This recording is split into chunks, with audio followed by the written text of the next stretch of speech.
Засгийн газрын өнөөдрийн уралдаанаар Бортигийн орд дахь админерал нарын компаниудтай байгуулсан хөрс худалдын гэрээг цуцлах шийдвэрийг гаргасан байна. Мөн төвөрг нуурын ордыг зарсан асуудлыг судлах хамтарсан ажлын хэсгийг улсын ерөнхий прокурорын шийдвэрээр байгуулсан гэдгийг мэдгдлээ. Улсын ерөнхий прокурорын шийдвэрээр авилгатай тэмцэх газар цагдаагийн байгууллага хамтарсан төвөрг нуурын ордыг гадаадын иргэнд худалдан гэх эрхийг шалгахаар томоохон ажлын хэсэг байгуулсан гэлээ. Ингэснээр улсын их хурлын гишүүн Баттулгыг ерөнхийлөгчөөр ажиллаж байхдаа албан тушаал эрхэмтлээ уруулан ашиглаж мөнгө угаах хэрэг үйлдсэн байж болзошгүй гэх хэрэгт эрүүгийн хэрэг үүсгэн мөрдөн шалгах ажиллагааг албан ёсоор эхлүүлж байгаа гэсэн юм а.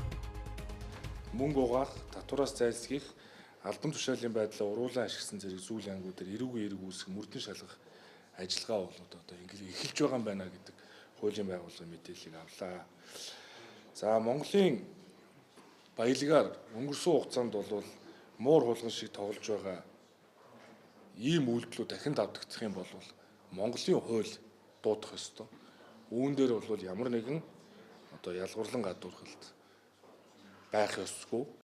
Төвөрг нуурын хэрэгтэй холбоотой асуудлыг хүндснөөс хойш засгийн газрын хэрэг эрхлэх газрын дарга Монгол Улсын сайд учралд янз бүрийн дарамт шахалт ирж байгаач баялагын сангийн хуулийг хэрэгжүүлэх ажлаа залгардуулахгүй үргэлжлүүлсээр байна гэж мэдгдлээ. Түүний өнгөрсөн хугацаанд хийсэн ажил зөвхөн хэн нэгэн хүн зориулагдсан улс төрийн үйл ажиллагаа биш байсан тул стратегийн бусад ордын хувь эзэмшлийг тогтоох асуудлаар хуулийн хүрээнд ажлаа үргэлжлүүлэн хийнэ гэж мэдгдсэн юм а.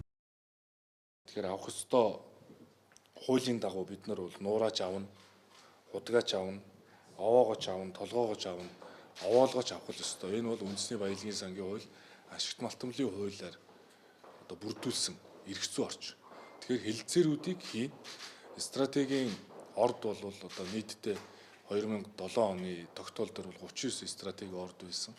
Зөвхөн нэг ордыг нь ярихтал эндээс олон асуудал гарч ирж байгааг та бүхэн харж байгаа. Мөн баялагын сангийн хуулийн хэрэгжилтийг хангах ажлын хүрээнд эх 7 хоногт Зэс Эрдэнийн хувь ачит ихт компаниудад биечлэн очиж ажиллаж төрийн эзэмшлийн хувь хэмжээг тогтоох хэлэлцээрийг хийхээр төлөвлөсөн байна.